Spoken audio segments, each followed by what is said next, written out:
এখন তোমার এই চ্যাপ্টারটা হচ্ছে সোজা কথা, আমরা যদি বল ভালোভাবে করে থাকি তাহলে ওয়ার্ক, পাওয়ার, এনার্জি, কাজ, ক্ষমতা, শক্তি, এইটা এই চ্যাপ্টারটা হচ্ছে মোটামুটি উত্তরাধিকারের মতো আর কি। ব্যাপারটা হচ্ছে এরকম, ধরো সোজা কথা, তুমি কোন একটা বস্তুকে যে কোনো একটা বল দিয়ে কিছু দূর নিলা, ঠিক আছে, কিছু দূর তুমি নিলা, স্পাইডারম্যান স্মরণ হইলো, ঠিক আছে। তাহলে এখানে তার যে গতিবেগ, যেহেতু বল দিচ্ছ তাহলে কি হচ্ছে, ত্বরণ হবে। বল দিলে কি হবে, ত্বরণ হবে, ঠিক আছে। ত্বরণ হলে স্পিড কি হবে, বাড়বে,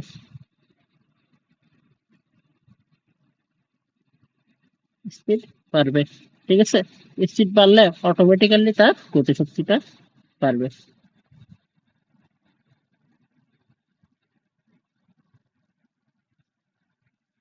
তাহলে দেখা গেল বলের সাথে শক্তির একটা ভালো রিলেশন আছে, ঠিক আছে, ডিরেক্ট রিলেশনশিপ আছে।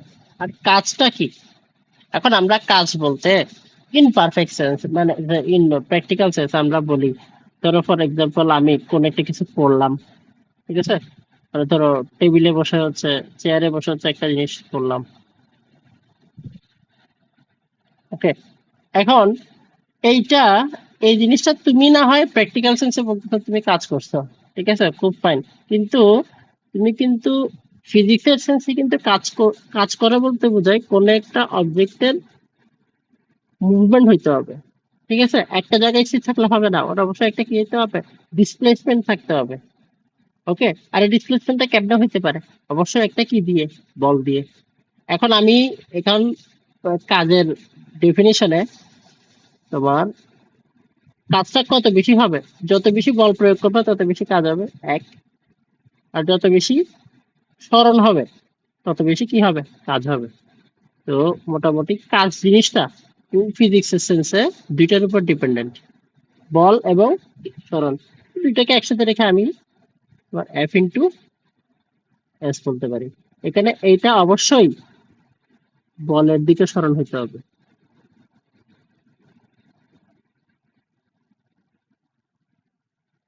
বলের দিকে সরণ, ঠিক আছে। এখন এটা বলের বিরুদ্ধেও সরণ হতে পারে, যেমন এটা খেয়াল করো, ধরো আমি একটা বস্তুকে এখান থেকে এখানে উঠাইছি, ঠিক আছে। তো এটা যে সরণটা হইলো সেটা কিন্তু কার বিপরীতে, তার কি, ওয়েটের বিপরীতে। ওয়েট মানে কি, এমজি, ঠিক আছে। এইটার, এটা হচ্ছে বলের বিরুদ্ধে কাজ, অর্থাৎ বলের বিপরীতে যদি সরণ হয় এটাকে আমরা বলের বিরুদ্ধে কাজ করি। যেমন ধরো কোনো একটা বস্তুকে উপরে উঠানো, এটা কিন্তু ন্যাচারাল ফোর্সের বিপরীতে কাজ হচ্ছে, ঠিক আছে। ওকে, ওই ক্ষেত্রে কাজের সাইনে একটা নেগেটিভ আসবে, কেন, কারণ ফোর্স যেদিকে, সরণ তার কোন দিকে, বিপরীত দিকে। তুমি যদি এইচ পরিমাণ উঠাও, যদি এইচ পরিমাণ উঠাও, ওকে, আমরা নর্মালি হাইট কে তো এইচ ধরে বলি, এইচ, নেগেটিভ এইচ। নেগেটিভ মানে হচ্ছে তোমার এটা বলের বিরুদ্ধে কাজ।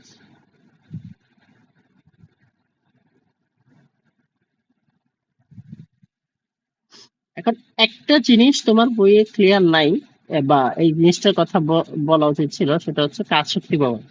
কাজ শক্তি পাওয়াটা কি,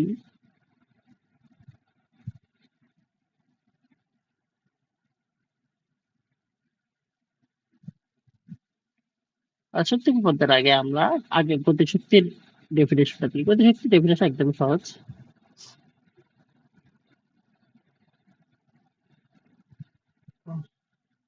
ইকে half M V square. M হচ্ছে ভর, আর ভি হচ্ছে গতিবেগ, ঠিক? এখন ধরো তোমার এইটা পদ্ধতিটা হচ্ছে এরকম, কোন একটা বস্তুকে তুমি এখান থেকে এখানে নিলা, কি দিয়ে? বল প্রয়োগ করে। ঠিক আছে, এখানে ছিল B1, এখানে স্পিড হয়ে গেছে B2। এম সরণটা যদি S হয়, থিওরেমটা হচ্ছে কৃত কাজ সমান গতিশক্তির পরিবর্তন। কৃত কাজ কি?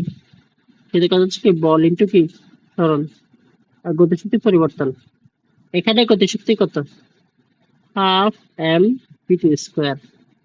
এটা হচ্ছে কে এফ, মানে ফাইনাল।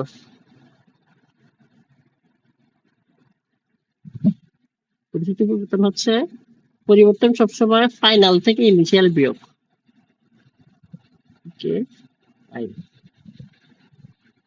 এফ ইন্টু এস সমান হচ্ছে half M V2 square minus half M V1 square. কৃত কাজ সমান গতিশক্তির পরিবর্তন। ঠিক আছে, W equal to del KE. Del দ্বারা কি বোঝায়? পরিবর্তন বোঝায়। ওকে, খুব ভালো কথা। এখন এখানে তো কোনো ধরনের কি নাই, ঘর্ষণ বল নাই। যদি ঘর্ষণ বল থাকতো তখন হচ্ছে কিরকম হইতো? তাহলে ফ্রিকশনের জন্য কিছুটা এনার্জি কি হইতো? লস হইতো, মানে কাজ কম হইতো আর কি। তো এখানে যদি V1 যদি V2 হয়,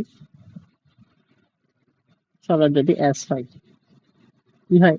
S হয়, তাহলে প্রযুক্ত বল যদি F হয়, এখানে এখানে তো আমরা মসৃণ হিসেবে চিন্তা করতেছি, অর্থাৎ কোন ধরনের নো ফ্রিকশন। এখন প্র্যাকটিক্যাল কেসে কিন্তু ফ্রিকশন থাকবে, আমরা বলে যেরকম দেখে আসছি ফ্রিকশনের ক্যালকুলেশন। এখানে যেটা হবে এফ মাইনাস এফ এফ, অর্থাৎ এটার বিপরীতে যে ন্যাচারাল ফ্রিকশন ফোর্সটা আছে কৃত কাজে, ওই এফটা ঢুকে যাবে। ইন্টু এস বলা হচ্ছে half M V2 square minus half M V1 square, যদি ফ্রিকশন থাকে। এখন ফ্রিকশনের বেলায় এটা কি হবে? মিউএমজিটা বিয়োগ যাবে, বুঝতে পারছো? তখন তোমার এখানে হয়তো কোন একটা ডাটা এভাবে মিসিং থাকতে পারে, তোমাকে বাকিগুলো দেয়া থাকতে পারে, তখন তোমার কাছে ইয়ে করে নিতে হবে আর কি। ঠিক আছে, এটা হচ্ছে যদি ফ্রিকশন থাকে। আর জেনারেলি ফ্রিকশন না থাকলে তো এরকম, প্রথমে যেরকম আছে সেরকম। ঠিক আছে, তো এর পাশাপাশি আমরা যদি অঙ্ক দেখি, অঙ্কগুলো একদম সহজ। সেটাতে দুই ধরনের অঙ্ক আছে, একটা হচ্ছে রৈখিক গতি। রৈখিক গতি বলতে তোমার একটা প্লেনে মুভ করবা ব্যাক এন্ড ফোর্থ, একটা এক ধরনের অঙ্ক। আরেকটা হচ্ছে তুমি কোন একটা বস্তুকে উপরের দিকে ছুড়ে দিবা, অথবা কোন একটা বস্তুকে একটা নির্দিষ্ট হাইট থেকে নিচের দিকে ছেড়ে দিবা। ঠিক আছে, এই দুই ধরনের মেইনলি অঙ্ক আছে আর কি।